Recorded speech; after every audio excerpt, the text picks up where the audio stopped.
Newsline with Faraz Shaukat Ali.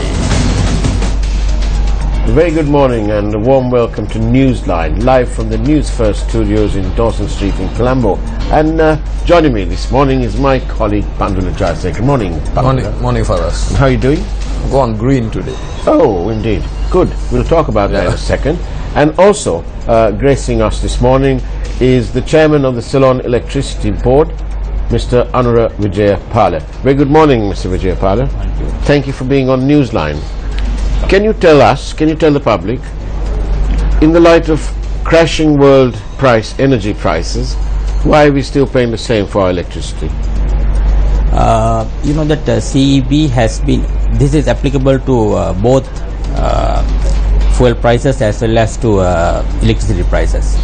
Even though the fuel prices have reduced in the world market, the government was unable to reduce in that extent to the local market because they had many areas where they had provided fuels at lower prices when the world market prices were exorbitant and high.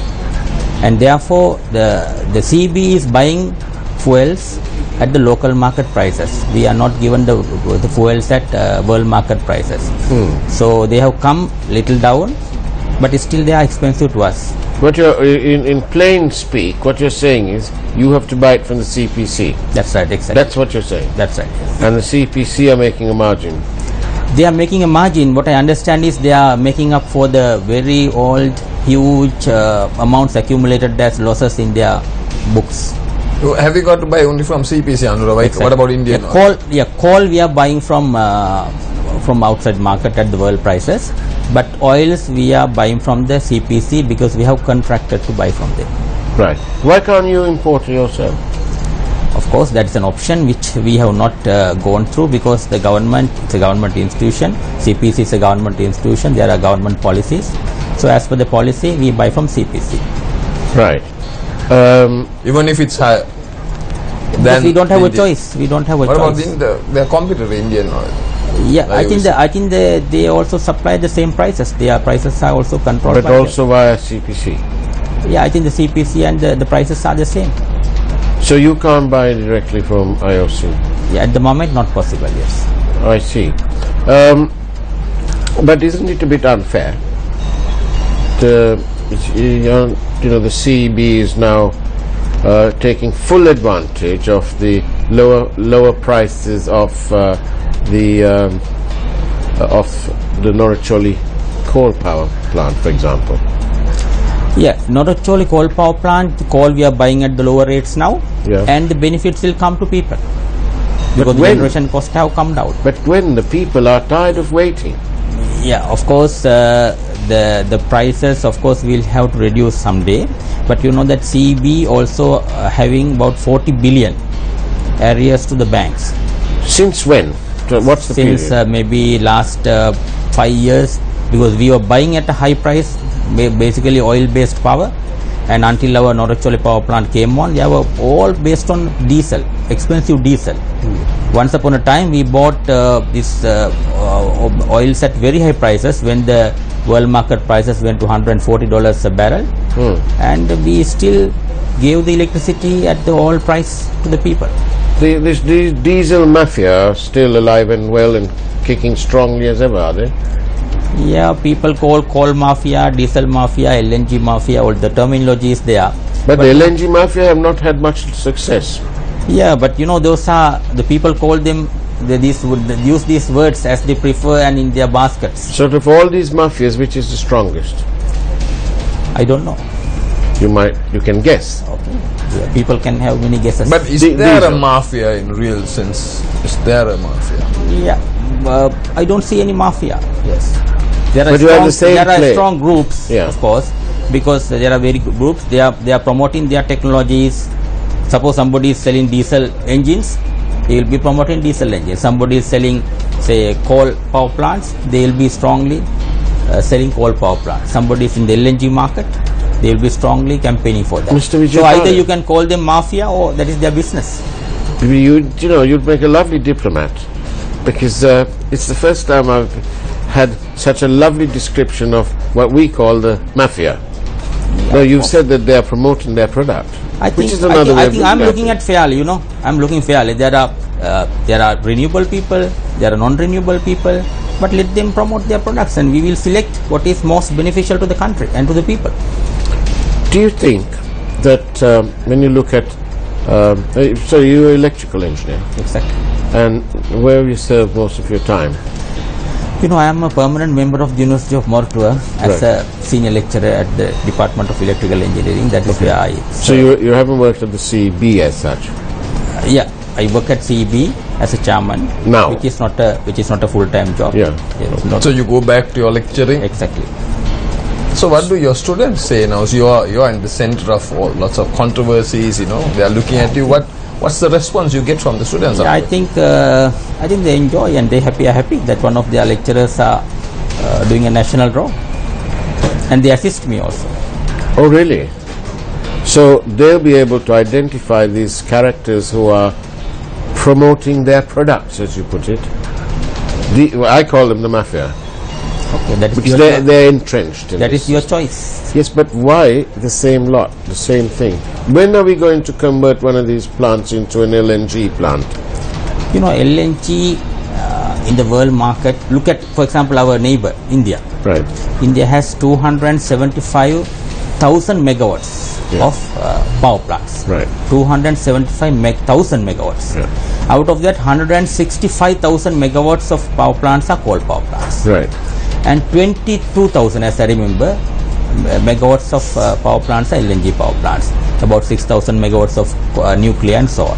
You can see they are also going to LNG cautiously, and they have gone heavily on to coal because they know coal prices are stable and low compared to other options. Of course, there are greenhouse effect, global warming, which are newly addressed by the world. But of course, we have to comply. But compared to India, we are nothing. They have 165,000 megawatts of coal power plants just adjoining land to us. But they have their own coal as well, do they? No, They have coal. They are not good coal, and they are importing a lot of coal. They're importing the better coal. They have to, because their coal is not good coal. Lot of ash. Right. Yeah. And what is the kind of coal that we import for Norwich? We import, I think, the one of the best qualities. Right. Best qualities. Our specifications are very tight. We get much better coal than many other countries using. From where do we get? South Africa? We get from 3 sources. We used to get from Indonesia, and from South Africa, and also from Russia as well. Right. So we're spreading it about a bit. Yeah, it gets spread up by the that we are tendering, and so whoever wins, they give the choices of supply sources, and so they supply. We are not looking at the source, we are looking at the spec. Do they Lanka Coal? Do they supply the coal to the CEB? Yes. With just as a pass through, or do they make a margin? No, they supply at pass through costs, and they charge a management fee from us. Right. Per shipment, or no? They justify their management and their management costs, and we pay that. And if you translate that into a ton of coal, they're nothing. You can't compare. Minuscule. Yeah, minuscule. Right. Doesn't even register on the radar. Yes. Right. That's fine for that bit, but the world prices are, the spot market price is about $50.20. Yeah, it varies. Spot prices vary, maybe day to day, week to week. But we see the Auditor General has questioned the Lanka Coal Company as to why they're buying on the spot market in contravention of the cabinet decision that they should buy it on a term contract. But the term contract's $58. I think, as a CB chairman, I'm not buying coal. No, that's why I asked you the first question. No, let me explain on that. Because we have made this coal purchasing arm, Lanka Coal Company, and there's a chairman and a board of directors, where I am also a member of the board. Right. And they have to follow a strict procedure through a cabinet appointed procurement committee. Yes. So the procurement is done by them. Right. But they're done through the screening of a standing cabinet appointed procurement committee. Yes. And as far as I know, Lanka Coal Company is a facilitating agency in the procurement process. Right. And the procurement decisions are taken by the standing cabinet appointed procurement committee. Yes. And as CEB, we are only looking at to get coal at the cheapest price. That is our intention. Yes, but And we don't interfere with the standing cabinet appointed procurement committee's procurement decisions, because it's up to them and their independent decision. however, Mr. Vijayapala, in terms of Article 28D of the Constitution of the country, which you will be familiar, puts the onus on all those in Sri Lanka to ensure that state resources are not squandered, to put it shortly. Therefore, when you're seated on the board of Lanka Coal and you see that the Cabinet Standing Committee is telling you to go on a term contract, which is $58, and the spot market is staring at you, begging to be bought at $50.20, surely the onus is on yourselves to bring this to the notice of those people who make up the Standing Cabinet Committee on Purchasing Coal, and say to them, listen up, we got it here for 50.20, same coal, but you want us to buy it at 58. Aren't you failing in your duty to the people by not pointing this out? Yeah, you know, this both purchases, spot pricing, spot purchasing, as well as a long-term contract purchasing, both are going through the standing cabinet appointed procurement committee's screening. Right. So both go through the same procedure. Yeah. But as far as the difference between these two is, when you have a long-term contract, you know, you are assured of a price for a long time, and you are not sensitive very much to the prices that might come up, you know, vary. Yeah. But when you buy spot prices, that is for a limited period, maybe 3 months, a price based on the current price. So they are supplying a limited quantity. They are committing for a limited quantity, say 100,000, 200,000 tons. But when you for a long-term contract, they commit for a big quantity. Yeah. So maybe the prices may depend upon all these factors. I'm not an expert on the coal pricing, and therefore there can be a difference. The difference is calculated as being 1,800 million rupees. 1.8 billion rupees is the difference between the two. Okay, I have not gone to the calculations. But But it's a lot of money. But I don't know the number. Who calculated? How you arrived at that figure? I don't know. I shall arrange for you to have the papers sent you. Of course, to me or to the chairman of Lanka Coal Company or to the chairman of the To the entire board, we must hold them accountable. And to the cabinet, probably. Yes, we must hold, but we must hold you all responsible for this. Yeah, of course, you know that the decision on the award of the contract is not done by the Lanka Coal Company. It is done by the cabinet SCAP, yes. Right. This is one from the viewer, okay? Isn't it bad business practice for the CEB to pay higher prices to the CPC without renegotiating the fuel contract and waiting till the world prices are on par? Yeah, you can say in the viewer's point of view, yes, it might be unfair when the prices are low. But you can see that in the government's point, probably, if I may speak on behalf of the government as a government official, you know, government is doing both. When the prices go up, they absorb the high prices and give a little cushion to the people. Doesn't pass through when the oil prices sometimes skyrocket. They don't pass through the entire burden to the people. They absorb it, and so government has a right to absorb some of these costs, to recover some of these costs when the prices are low. But that doesn't mean that the government should keep on doing it for the entire time when the predictions are, when the current oil prices are low, and keep on low. So I think the government has already reduced oil prices, and I think they will consider in the future also in the same trend if the world market trends are in the same way. Andrew, there are so many people protesting about Sampur. Are you still going ahead with it, or you are not going to listen to the people?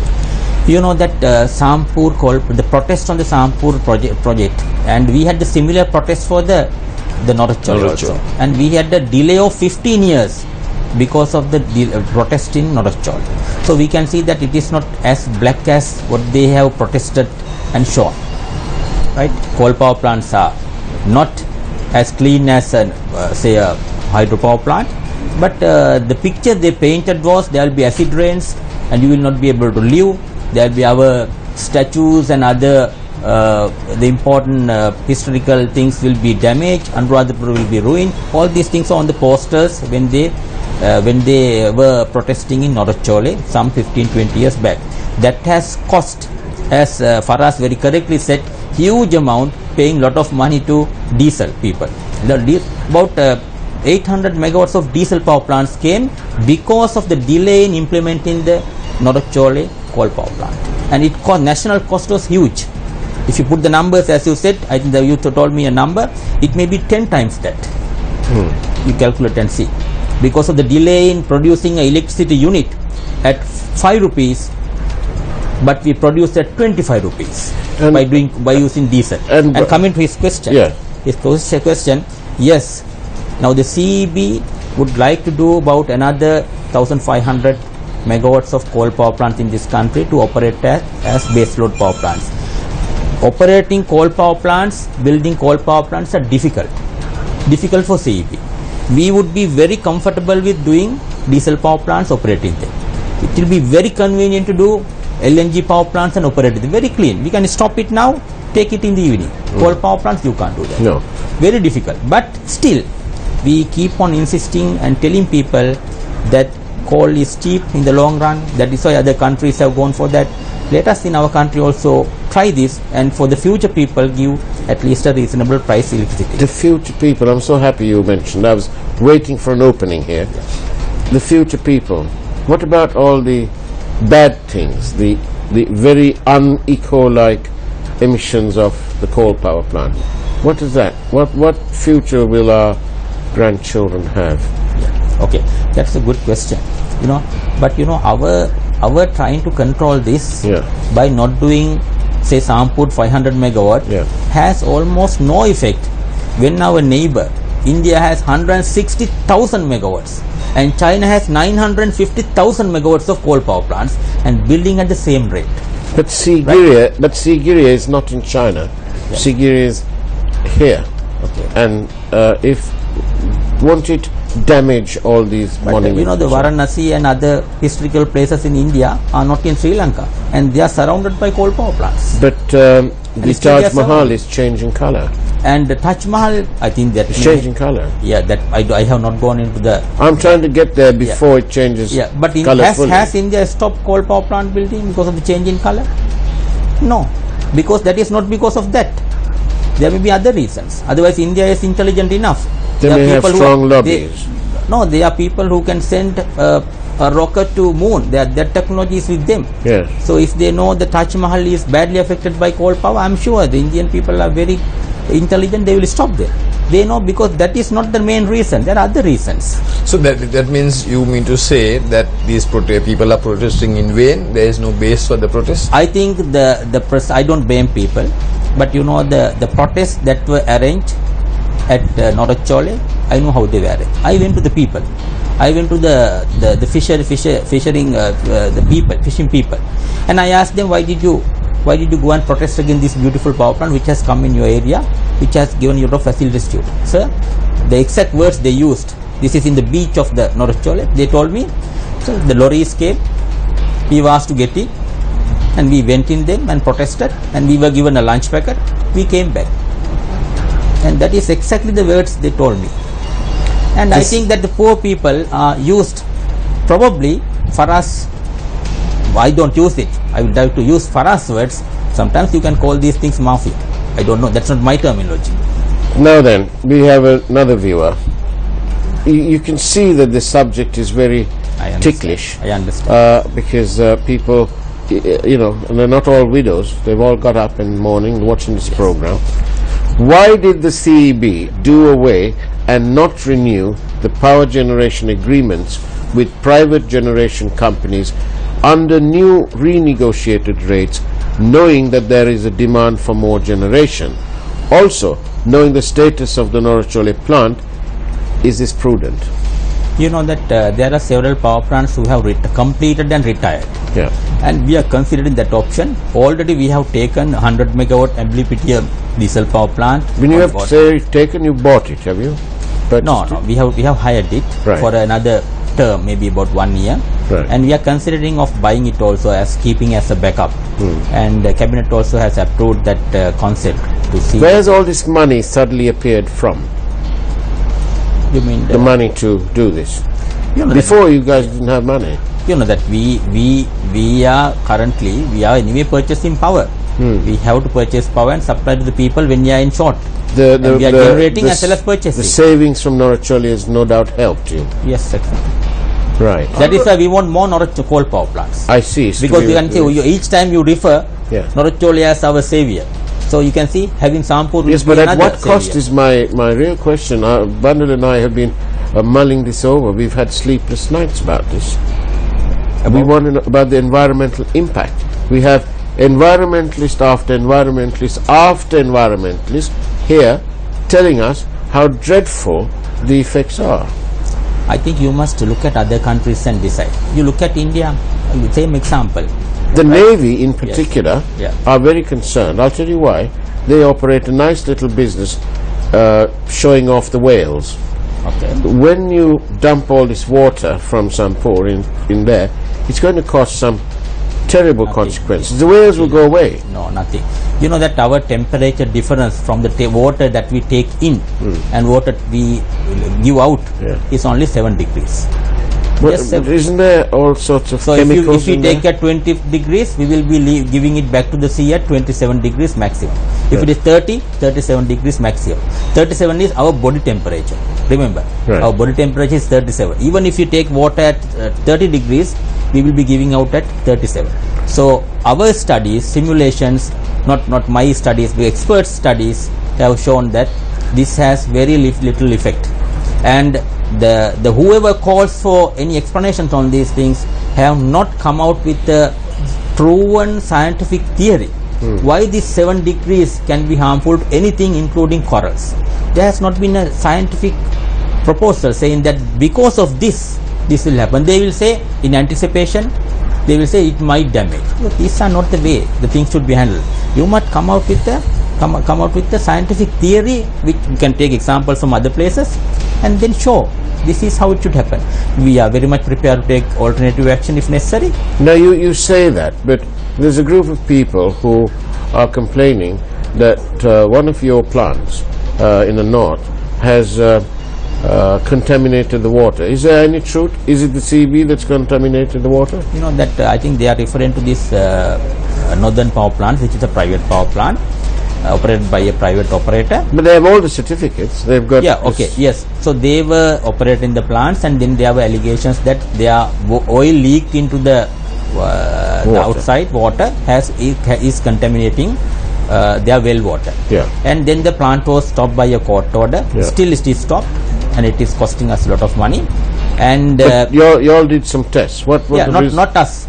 We are not water experts to test. Yes, but you commissioned that. Matter was referred to several organizations, including ITI, and all these tests, as per the reports that have come to me, have shown negative that this power plant is not contaminating.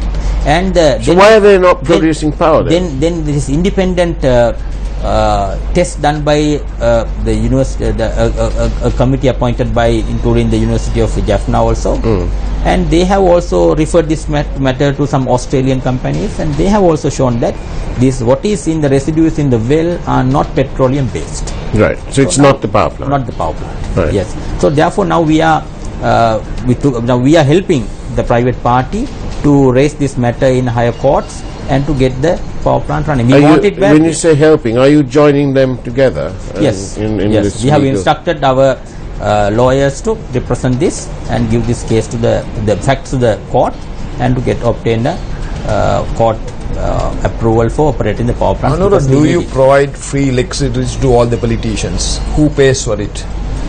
Who doesn't pay for it? We don't supply electricity to any politician free of charge. We charge everybody. Who doesn't pay for power in this country? We provide electricity free of charge to a few religious institutions. Like Not Sri all Mahabodhiya. the Not all. temples. There's an approved list by the government, and like Sri Mahabodhiya and few other places, and we provide free of charge. That's all. That's all. Yes. Nothing. Everybody No else- individual. Right. No individuals. Yes. Does, No private parties. No does companies. Temple Trees pay a bill? I have not personally checked. No. They must be paid. They must be paying. Yes. I hope they paid their bill on time.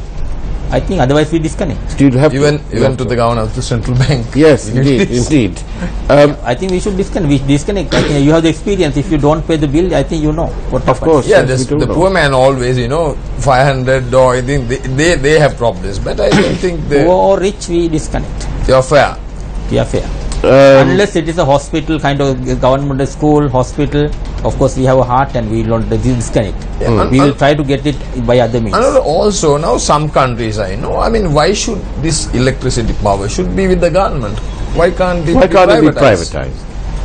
What effect? Yeah, there are different philosophies on these things, and once upon a time, maybe 20-30 years back, many governments thought of privatizing these infrastructure projects, but I think the lessons learnt are not very positive. Therefore, now many countries think these utilities should remain with the government. Of course, competition should be there, but under the government's control, because otherwise these things can be, kind of carteled, and high prices can be finally put upon the public. The competition might help now. Look at the Competition might telephone help. systems, all the Yeah. things. There was a time where we had to go to a member of parliament to get a telephone. Things have changed. Yes. If we have Can't you take the side of the people, and bearing in mind that the people are saddled with this additional 15% on the mobile bill, you probably don't feel it because probably the CEB is paying for it, but on your personal bill you're going to be paying 15% more. The people, there's no more room for them to tighten the belt. There's no notches. So can't you do something for the people, and can't you reduce the electricity bills by 15% to offset the mobile bills? I think at the moment to give a reduction of 15% is not possible. But in this country there is a mechanism for determining electricity tariff. That is by the Public Utilities Commission. They have the mandate to determine the tariff. We CB now is not able to determine our price, or increase or reduce both we can't do. So that is done by the Public Utilities Commission based on the cost that we will put forward to them. They will not accept every cost we submit to them. They will look at, say, okay, this is not fair, this is not possible, cut it down. So they impose us to cut down certain cost and to base our tariff on that. But unfortunately, during the last 10 years, even though the PUCSL was in operation, they were not allowed to determine a tariff based on the existing legal framework. And they were done more by the political necessities, I would say. They look at the people or elections or whatever, and they didn't allow. But I hope this new government will allow by PUCSL to determine the tariffs based on the costs. Thank you. Honorable Vijaya Pala, Chairman of the CEB, thank you very much for being on Newsline. And after some time, I thought I'll have this quote. This one from Coco Chanel. In order to be irreplaceable, one must always be different. On that note, thank you for watching Newsline. Wish you a great day. Take care and God bless.